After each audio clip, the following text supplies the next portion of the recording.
Yes, they created the best movie horror theme collection ever. with monsters and zombies and everything else in between. Jeremiah, you're here finally. Yes, Nick. What's up? What's going on? Do you know what's going on? No. Do you know what perfection is, Jeremiah? Do you know what perfection is? Back up. You see the movies? There's some gum. Anyways, you see the movies? Oh yes, I see the movies. You know what they are? You know what they have in common, Jeremiah? The movies. They're horror movies. Most terrifying than each other. They all complement each other, Jeremiah. Oh. Okay. And then we end it with this one. To find the horror tropes within all of them. But first, we must watch this movie. It will make you insane just like me. I've seen it multiple times, Jeremiah. Multiple something there. Well, I guess we're watching Overlord. Oh, you will watch Overlord, Jeremiah. You'll love it. And you'll know what Germany means to the world. Back up, buddy. Back up. Zombies, Jeremiah.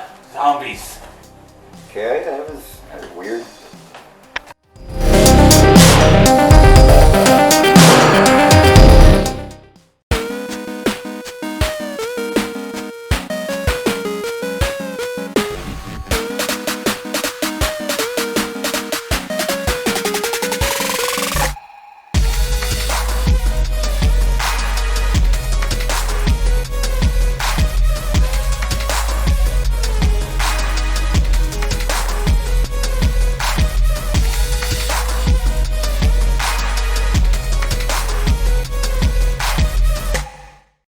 Hey everyone, welcome back to Spitball Media. I'm Nick. I'm Jeremiah. And today we're going to be talking about Overlord.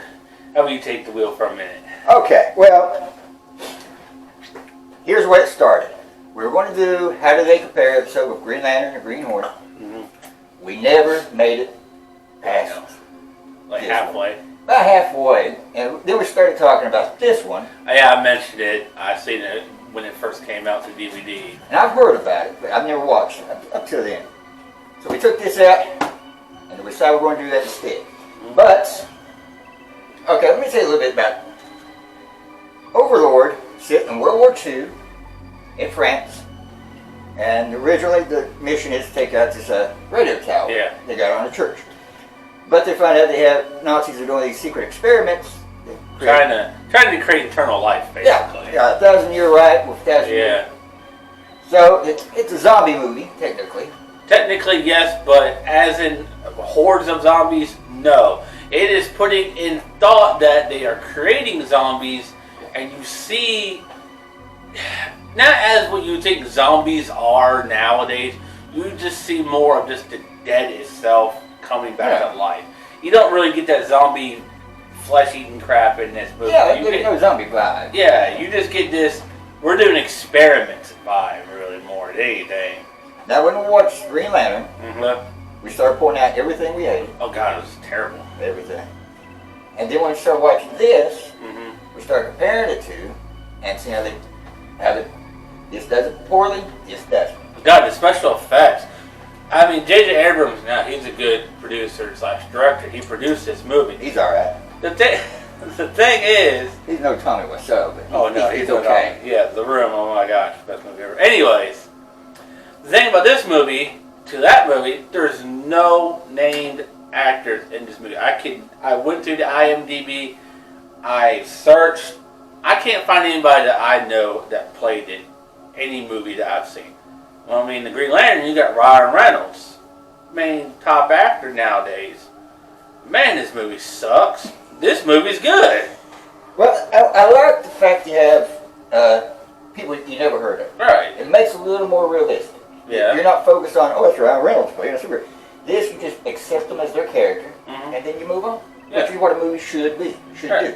And it gets to the action in this movie, too. It don't drag, really. There are some parts of the movie kind of feels a little bit draggish, but they're trying to flesh out the people a little bit. Like, it just starts going to D-Day right then and there. They're on an airplane headed to Germany or France to take out this tower. And you know, and then people start dying. The airplane blows up, and your main lead, Jovan Adepo, or Boyce, they call him in the movie. How'd you get that off home? I don't know. That's pretty interesting. Anyways, this movie it's a pretty fun movie. I mean, it's not like the best Emmy Award winning movie, but you know, I would recommend people watching it. There's special effects in this movie, and there's special effects in this movie. This movie would make this movie cry in special effects. Yeah. It's terrible in Green Lantern. Yeah, let's go with the special effects. Yeah. And Overlord. They're very realistic. Mm-hmm. I like that. That when they're flying in the plane, you got the door open, you see all the ships and all the other planes, and it looks beautiful. I mean, it looks realistic. This looks like a cartoon. Yeah, even the suit just looks so bad. They got it, painted the mask on. Yeah. This was awful. This was very poorly lit. Mm-hmm. Our lighting. Yeah, our lighting for this scene is better. It was just dark. Like, how do you supposed to see? I guess they made it dark so you don't realize how bad the crappy CGI is. Well, the whole movie, you only see half people's faces. Because it's in shadow, or they're silhouetted. Yes. There was a fight outside of a bar. Uh-huh. Everybody left for back. I couldn't tell who was who until the end. Yeah. So get out of here. So we're going back to the good movie. You got anything bad to say about this? Well, when I first heard about it, I thought it was a zombies movie. So I went in with thinking, oh, it's a zombies movie. No, it is a World War II movie that talks about zombies. It is. You are more in seeing Germans fighting these American troops than you are seeing zombies killing people, because that's not in there. It's. Well, they never call them zombies either. Yeah, they never call them zombies or nothing. It's just they find this lab underneath this tower, and they're doing experiments on dead people, or really technically dead Jews. And people. I thought they were soldiers. There were Jews and the people from the town that were doing it. And some of the soldiers that died, but you get the point. It's trying to be somewhat realistic. But, you know, they're doing experiments on dead bodies, and they capture people, and they're doing experiments on them. You see that throughout the movie. I don't really have too much bad to say about it, except that there is some parts that just kind of dragged on a little bit, but not too much. I really didn't think so. And I thought it kind of was. Sometimes it did rush to the point a little bit. Yeah, it did that. Especially when they were in the tower, when Boyce was going through the tower. It was like, oh, look at all this freaky stuff. Look at all this freaky stuff. Get your friend out. Yeah, it's zoom in everything he's looking at for like a good 10 seconds. And yeah. What is this thing? And I didn't like that part either. They could have cut that down. They could have cut down more of them protecting this woman scene throughout the movie. Oh yeah, that's another one. They could have cut short that and had more of the Nazis and the affection. Weird medical stuff. They could have done more of that, but they chose to go with, well, we got to protect Chloe and her child, and then her zombified mother, and while this group of Nazis patrol the town, and the head Nazi guy gets with this lady and tries to do things with her. Tries to have his way. Yeah. Two things that I didn't like. For one. And this is a small thing. It's small, but it perturbs me in a lot of movies. If you're going to do a period piece, or you're going to play the soldier, shave and get a haircut. Seriously, I mean, you're going to put out the money, get realistic uniforms, you're going to get realistic guns.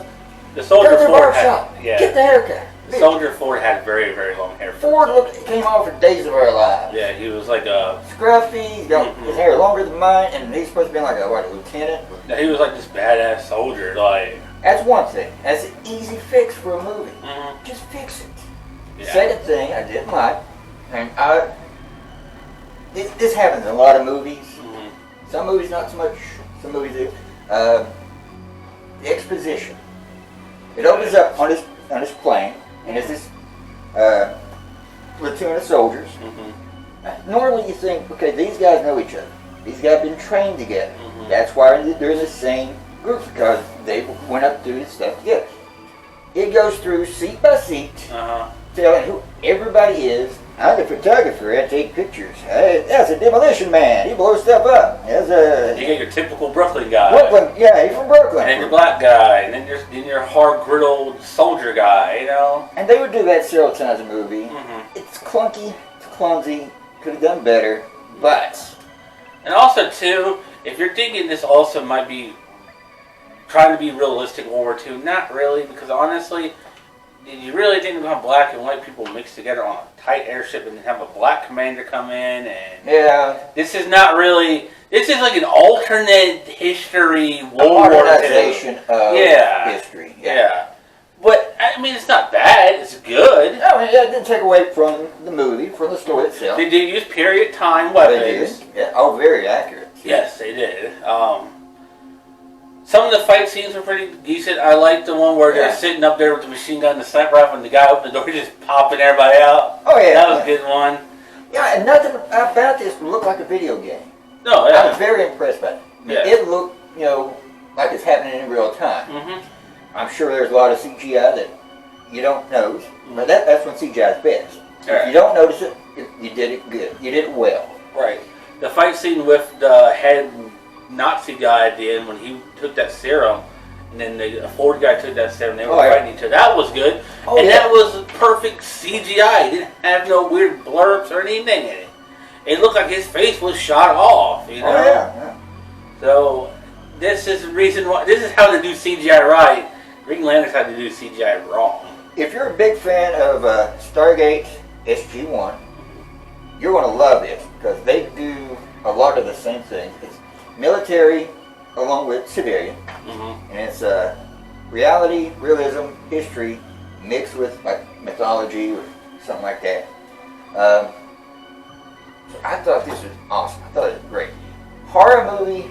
No. No, it's not really a horror movie. I mean, you can kind of get a horror vibe from it when he's in the tower and all the creepy crap he saw and maybe one or two jump scares. But it's more of an action movie. Sci-fi fantasy. Yeah. That's where I would put it. Well, I think they called it sci-fi, actually. I've done it. I saw it online. It had it listed as sci-fi fantasy horror. Mm-hmm. But for Halloween... action-adventure horror. Action-adventure horror. I want to a couple more things. Okay, go ahead. I also told the one part where they were walking back and the lady called that one Chloe out. Oh, you're out past curfew and stuff. Oh, yeah. I would have shot her. Oh, yeah. You would have. Well, even like the set piece, like the town, had trenches going through it and everything. Real World War II vehicles. I mean, it was just perfect like that. They really went all out. But it only got a 6.7 on IMDb. I guess critics didn't. I guess critics were confused because I mean, when you watch the previews for it, you're getting like, oh, this is some Nazi zombie stuff like Call of Duty. When then you watch it, it's like, oh, this is just a World War II movie with sci-fi in it. Okay. Speaking of the village, I still don't know if it was an actual village that they used or if it's all like backlot set studio. What do you think? It looked too real for this fake. I know, but it looked too real to be real. Only J.J. Abrams now. Oh my. J.J. Abrams is not bad. I like his work. He did a Star Wars, didn't he? Star Wars? He did the first Return of the one before. The new ones. He did the one. There's new Star Wars? Oh my gosh, yes. Yes, he did the Force Awakens. And he said, well, we'll get to that some other time. Yeah. Okay. We're gonna rank it, or we're just gonna keep going? I think I got what I need to say. This wasn't really too hard to. What we're doing, zombies out of 5? We'll just do 1 through 10 like we've been doing. How many zombies out of 10 do you give it? Give it an 8.5. 8.5? I would watch it again with friends. Honestly, I'm really not a movie guy that sits there and watches movies multiple times throughout my life. I'm more of a gamer, but I do like watching movies. But, it's 8.5. If you had to say, hey, let's watch it, yeah, I'll sit down and watch it with them. 10 would be like me watching it every single time it came on. I agree with 8.5. 8.5 zombies out of 10. However, I am a movie guy, This has rewatchability. Yes, it does. I could watch this tonight and be just as entertained. I could watch it tomorrow night and be just as entertained. And I could watch this 1,000 times and find something new each time. So, yeah, as a movie guy, and I'm not a gamer at all, this got rewatchability, it's got the surprise factor, it's got realism. Yeah. Well, let me ask you this, because I was the one who picked this up for you. Yeah. Did it exceed your expectations? It went way past my expectations. Okay. I was a big fan of Abraham Lincoln Vampire Hunter. Because it's such a goofy premise, but they played it straight. Yeah. Just legitimate all the way through, and I was really impressed by that. I was expecting it to be like that, and it wasn't. No. This was just a solid movie. It was taking itself serious and it worked. Very serious. Yeah. Yeah, and they didn't. It wasn't schlock at all. Some movies taking themselves serious and it's crap. Some movies can do it right. This one did it right. Well, like Buffy the Vampire Slayer. Mm-hmm. That's schlock, but schlock Now, done well. Before we end this, let me ask you this: if it had named actors, you think it would be better? No. You don't think? You think the new people, just random people, was just good? Random unknown people. It creates the mood. Well, speaking of mood, the sound on it, because we keep going up and down on the volume. Yeah, it's a little off in some parts. Whether in the plane, and you got the engines going, you got the other vehicles outside, but then the actors are like screaming at the top of their lungs, but you can barely hear them. I mean, it sounds about like my voice. But you know, they added to the realism, because on an actual plane, that's how. But yeah, I like that. And little details like that. Yeah. Is what I like in a movie. It adds to the ambiance. Okay, I agree with you. So, we're done with what we had to say. Okay. What movies are we going to watch next? Well, good Where do thing you want to start? Halloween. I'm going to take you brought it up first. So, from now on, this was the starter for a Halloween movie. The gateway movie. Yeah, the gateway to movie to what we're doing for Halloween. Every week, or when we get a chance, I should say. Okay. We're going to be reviewing 2 movies at a time. They're going to be horror movies in the same genre, if you kind of understand. An elimination, right? Yeah. So we got 8 movies that are going to be in this challenge. We have, but this movie and the last movie are not counted in the challenge. We'll explain the last one later. So 8 movies. The first 2 we watch are foreign horror movies. Okay, High Tension and Grabbers? Yeah, the Grabbers. Oh, the Grabbers is interesting. Can't wait to talk about that. Then the next one is going to be, what was it? Zombies. The zombie movies. The Land of the Dead, Dawn of the Dead, and Shaun of the Dead. We're going to see if Shaun of the Dead is good as the other 2. I love the movie. Oh, yeah. Then you picked the Werewolf of London and American Paris. Werewolf in London. And then the sequel, American Werewolf in Paris. I have never seen them, so I'll see. And then we'll be doing animals, which we're doing Jaws and Lake Placid. We didn't like Anaconda, so we're not doing Anaconda. Lake Placid's not too bad, but That's a solid movie. I kind of feel like I already know who's going to win that. Then for the last one, we're doing Aliens and Signs versus War of the Worlds, but the War of the Worlds is the Tom Cruise one. Right, because we couldn't find the original from the 50s. Right, but I feel like if you had the original 50s and you want to send it to us, we love it. Yeah. Please send it at pleasesend.com. Just drop it off by the house. Yes. We live in the nowhere land. You'll find us. But I don't know. If you're going to do Signs, the New Age Signs with Mel Gibson, I would feel like you should at least do a new version of War of the Worlds. Yeah, they're both about alien invasions, but 2 very different takes. Yeah. And then we'll end it with the good old Cabin in the Woods. Is it really good old? Because it's fairly new. I mean, it's not going back to 30. It's not black and white. The good old Cabin in the Woods. We're going to end it with Cabin in the Woods, the horror trope movie. Basically. Yeah, oh yeah. Oh, it is. So, if you like this kind of stuff we do, like, subscribe, leave a comment down below. Candle! Perfect.